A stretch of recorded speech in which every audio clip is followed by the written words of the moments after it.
बिस्मिल्लाहिर्रहमानिर्रहीम। अस्सलाम वालेकुम नादरीन, आप यूट्यूब चैनल देख रहे हैं। मैं इमरान खान हूँ। नादरीन, आजकल पाकिस्तान में एक नया चूरन बेचा जा रहा है और बार बार ये आ रहा है कि पाकिस्तान में एक कौमी हुकूमत बना दी जाए।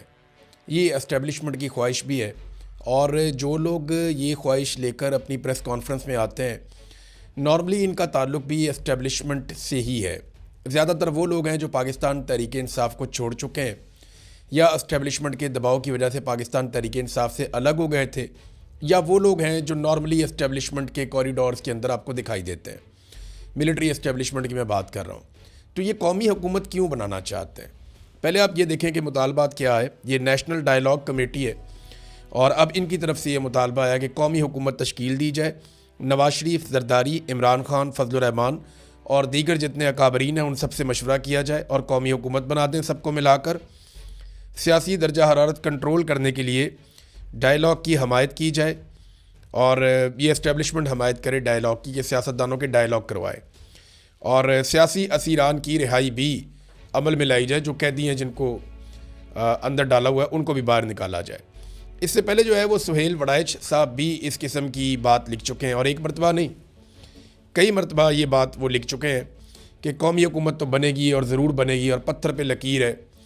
कुछ और दीगर सहाफ़ी जो एस्टेब्लिशमेंट के साथ करीबी ताल्लुकात रखते हैं वो भी अक्सर कौमी हुकूमत की बात कर देते हैं। हाँ, जिन लोगों पे नून लीग की मोहब्बत का रंग गालिब है वो लोग कौमी हुकूमत की बात नॉर्मली नहीं करते, लेकिन कौमी हुकूमत की बात अब इस्लामाबाद में बहुत तेज़ी से हो रही है। ये क्यों की जा रही है? देखिए, एक तो बात यह है कि इस्तेहकाम नहीं आ रहा। इमरान खान साहब ने जेल में बैठ कर भी सियासी इस्तेहकाम पैदा नहीं होने दिया और ये इमरान खान साहब की एक कामयाबी है। अपोजिशन यही करती है कि पॉलिटिकली अगर उनके साथ ज़्यादती हुई है तो वो ज़्यादती के ख़िलाफ़ आवाज़ उठाएं और पाकिस्तानी बात मान नहीं रहे, बल्कि पाकिस्तान छोड़ कर जा रहे हैं। सोशल मीडिया है, बहुत सारी कंपनियां पाकिस्तान छोड़ कर जा चुकी हैं। अभी कल ही एक और मल्टीनेशनल कंपनी है वो पाकिस्तान, मित्सुबिशी, वो छोड़ के चली गई और एक के बाद एक बैनुल अक़वामी कंपनियां पाकिस्तान को छोड़ के पाकिस्तान से फ़रार हो रही हैं और ये लगातार हो रहा है। इसका नुकसान जनाब पाकिस्तान को हो रहा है। जनवरी 2026 तक 125 सरमायाकार कंपनियां पाकिस्तान से निकल गई। कंपनियों का ताल्लुक बरतानिया से है, यूएई से है और दीगर कई ममालिक से है और एसईसीपी ने तमाम कंपनियों की फहरिस्त भी जारी कर दी है। ये पाकिस्तान का सरकारी डाटा है जो ये बता रहा है जो बात मैंने आपको बताई। नंबर 2, दहशतगर्दी काबू नहीं आ रही, सियासी इस्तेहकाम नहीं हो रहा, सरमायाकारी आने के बजाय पाकिस्तान से निकल रही है। तो पाकिस्तान की मिलिट्री एस्टेब्लिशमेंट ने ताल्लुकात तो ट्रंप से बना लिए, शहबाज शरीफ के ज़रिए बड़े ठीक ठाक जूते पॉलिश भी किए गए, लेकिन उससे कोई माली फ़ायदा नहीं हुआ पाकिस्तान को। पाकिस्तान में इस्तेहकाम आया नहीं माशी तौर पे, ख़ास तौर पे। तो अब ये सोच रहे हैं कि हम एक कौमी हुकूमत बना लेंगे। मेरे ख्याल में ये अगर एक बात सोचे ना कि हम बीच में से निकल जाएं, मिलिट्री एस्टेब्लिशमेंट बीच में से निकल जाए और एक आज़ाद इलेक्शन कमीशन पाकिस्तान में इलेक्शन करवा दे और जो हुकूमत आए वो पाकिस्तान को चलाए, तो पाकिस्तान 2-3 साल में सेट हो जाएगा। ये जो कौमी हुकूमतों के फार्मूले, फलाने ढिमकाने, ये जब तक जर्नैल ऊपर बैठे रहेंगे ना तो इनकी अकल थोड़ी है। ये लंबे बूट पहनते हैं और इनकी ज़िंदगी और तरह की है, इनकी तालीम और तरह की है, इनकी तरबियत और तरह की है। ये लड़ने में बड़े शानदार हैं, वहाँ पे ये हमारे हीरोज़ हैं, लेकिन जब ये मईशत के मैदान में आते हैं, बाकी चीज़ों में आते हैं, वहाँ नाक कटवा देते हैं। लिहाजा जब तक ये ऊपर बैठे रहेंगे गवर्नेंस ऐसी मजाक बनी रहेगी और पाकिस्तान के साथ ये प्रॉब्लम रहेगा। तो चाहे आप जो मर्जी हुकूमत बना लें। मैं मिसाल देता हूँ आपको याद होगा 2022 की बात है, जब इमरान खान साहब की हुकूमत गिराई गई तो एक कौमी हुकूमत तश्कील दी गई थी। उसमें पाकिस्तान तहरीक इंसाफ के अलावा सारी जमातें थी। कोई जमात उन्होंने ऐसी नहीं छोड़ी जो हुकूमत का हिस्सा नहीं थी, सारी हुकूमत में थे। सिर्फ तहरीक इंसाफ को अकेले को बाहर रखा था। तो एक कौमी हुकूमत इन्होंने बनाई और उस हुकूमत ने रिकॉर्ड लगा दिए महंगाई के, बेरोज़गारी के और कर्ज़ों के और पाकिस्तान के अंदर मईशत की तबाही के, इंसानी हकूक़ की पामालियों के और दहशतगर्दी के बढ़ते हुए वाक़यात के। तो पीडीएम की सरकार इन्होंने जब बनाई थी तो वो एक कौमी हुकूमत थी, लेकिन वो मुकम्मल तौर पे नाकाम हुई थी। अब मोहम्मद अली दुरानी साहब थे, फवाद चौधरी साहब थे, बैरिस्टर सैफ थे, महमूद मौलवी साहब थे। तो ये वो लोग हैं जिनके ताल्लुकात अच्छे हैं एस्टेब्लिशमेंट के साथ। बैरिस्टर सैफ पे ये इल्ज़ामात लगते रहे, वो पाकिस्तान तहरीक इंसाफ में अली अमीन गंडापुर के कैबिनेट का हिस्सा थे, लेकिन सुहेल आफरीदी ने उनको नहीं लिया और ये पाकिस्तान तहरीक इंसाफ कहती रही कि इनके ताल्लुकात एस्टेब्लिशमेंट के साथ बहुत अच्छे हैं। अब वो ये एक नया फार्मूला लेकर आए हैं, देखते हैं इसमें क्या होता है, क्योंकि एस्टेब्लिशमेंट एक के बाद एक खेलती है, लेकिन जो अपना काम है वो ये नहीं करते।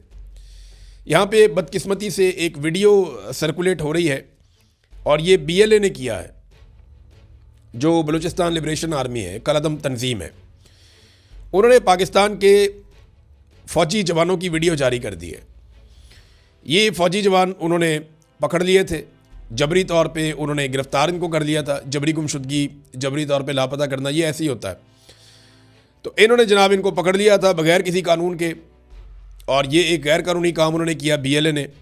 और इन मजबूर फ़ौजियों की अब वीडियोज़ जारी की जा रही हैं और वो काफ़ी दुखी दिखाई दे रहे हैं, बल्कि कुछ फ़ौजी तो बहुत परेशान दिखाई दे रहे थे। मैं वो कहना नहीं चाहता, फ़ौजी यूनिफॉर्म के अंदर कोई आदमी इतना कमज़ोर दिखे तो अच्छा नहीं लगता, ये बहुत नामुनासिब है। और इसमें उनके मुतालबात जनाब वो कहते हैं मंजूर ना किए गए तो खुदा न खास्ता वो कत्ल कर देंगे। ये बड़ी अलार्मिंग सिचुएशन है। वो बार बार वीडियोज़ जारी कर रहे हैं। पाकिस्तान एक एटॉमिक मुल्क है और पाकिस्तान के अंदर से ही वीडियो जारी हो रही है और पाकिस्तानी फ़ौजी एहलकारों को जो है वो यरगमाल बनाया गया। इनका ताल्लुक़ पंजाब से और खैबर पख्तूनख्वा से है, जो मैंने फ़ौजी एहलकार देखे, तो बड़ा अफसोसनाक है। तो इनकी रिहाई के लिए फ़ौरी तौर पे इक़दाम होने चाहिए। फ़ौरन एक हंगामी ऑपरेशन करना चाहिए ताकि ये ड्रामा बंद हो। और ये वीडियो देखें, अगर खैबर पख्तूनख्वा से आती ना तो हम सबको अंदाज़ा है फिर क्या होना था। लेकिन क्योंकि ये बलूचिस्तान से आ रही है तो बलूचिस्तान की तरफ पाकिस्तान की एस्टेब्लिशमेंट ज़्यादा तवज्जो देती नहीं है। देखें, एक और चीज़ भी इंटरनेशनली आई है और वो पूरी दुनिया के अंदर जनाब वो फैल रही है बात के, और यूरोपीय अखबारात बाकायदा लिख रहे हैं इसे। फ्रांस के अंदर लिखा गया और जगहों पे भी ये बात छपी है और डिस्कस हो रही है। और एक ओपन सीक्रेट है कि पाकिस्तान में जो है वो मनशियात का कारोबार बढ़ता जा रहा है और बैनुल-अक़वामी मीडिया इस तरीके से पोर्ट्रे कर रहा है कि पाकिस्तान दुनिया में मनशियात का नया हब बन गया है, क्योंकि अफ़गानिस्तान की जो हुकूमत है उसने इसे कंट्रोल किया है। अब चंद सवाल आते हैं, मैं आपके सामने रखता हूँ। वो कौन है जो मनशियात से पैसे बना रहा है? आम लोग तो इतने ताकतवर नहीं होते, और मनशियात का ये सारा कारोबार बॉर्डर्स के इलाकों में होता है। तो बॉर्डर्स के इलाकों में ताकत किसके पास है और कंट्रोल किसका है? एक और चीज़ ये है कि पाकिस्तान अफ़गान बॉर्डर पे ये सारा कुछ कौन कंट्रोल कर रहा है? ये बैरून मुल्क जो पाकिस्तान से मनशियात जा रही है, ये कैसे जा रही है, इसकी ट्रांसपोर्टेशन कैसे होती है? फिर रोज़ाना अफ़गानिस्तान से हज़ारों माहिर वर्कर्स पाकिस्तान में दाखिल होते हैं जो मनशियात का काम करते हैं। यानी ये आम आदमी नहीं कर सकता। आम लेबर जो है ये मनशियात के खेत में काम नहीं कर सकती। आम लेबर जो है वो इसकी प्रोसेसिंग नहीं कर सकती। ये बड़े माहिर लोग होते हैं। ये हज़ारों की तादाद में बॉर्डर क्रॉस करके पाकिस्तान रोज़ आते हैं। इनको कौन आने देता है? कौन इन्हें रास्ता देता है, परमिट देता है अंदर आने का? और ये रोज़ाना काम करके वापस चले जाते हैं। तो ये, और मैंने ये चीज़ खुद देखी है। और ये जो फैक्ट्रियाँ बनी हुई हैं जहाँ पे मनशियात तैयार होती है, उन फैक्ट्रियों को कौन तहफ़्फ़ुज़ दे रहा है? फिर ये माल कैसे पाकिस्तान के अंदर ट्रैवल करता है और पाकिस्तान से बाहर स्मगल होता है? ये वो सवालात हैं जिनका जवाब अभी तक नहीं दिया गया।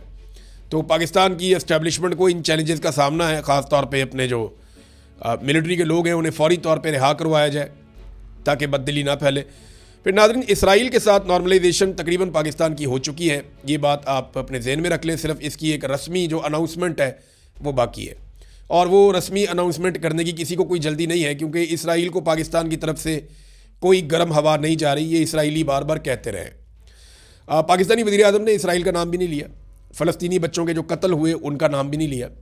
और बोर्ड ऑफ पीस के इस प्लेटफॉर्म पे कोई ऐसी बात नहीं की शहबाज शरीफ ने जिससे नेतन्याहू या इसराइल नाराज़ हो जाए या उन्हें नागवार गुजरे। ऐसी कोई बात पाकिस्तानी वज़ीर आज़म ने नहीं की।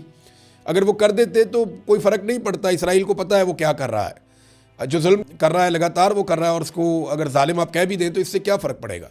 लेकिन शहबाज शरीफ साहब ने ऐसी कोई बात नहीं की जिससे इसराइल नाराज़ हो जाए, क्योंकि डोनाल्ड ट्रंप इसराइल से प्यार करते हैं और बहुत प्यार करते हैं। डोनाल्ड ट्रंप से बेहतर आदमी इसराइल को कभी नहीं मिला, और ये इसराइली वज़ीर आज़म खुद कह चुके हैं कि डोनाल्ड ट्रंप हमारा सबसे बेहतर आदमी है जो हमें वाइट हाउस में आज तक मैसर आया। ये डोनाल्ड ट्रंप के बारे में इसराइल की राय है। अब तक के लिए इतने, अपना ख्याल रखिएगा, अपने चैनल का भी। अल्लाह हाफ़िज़।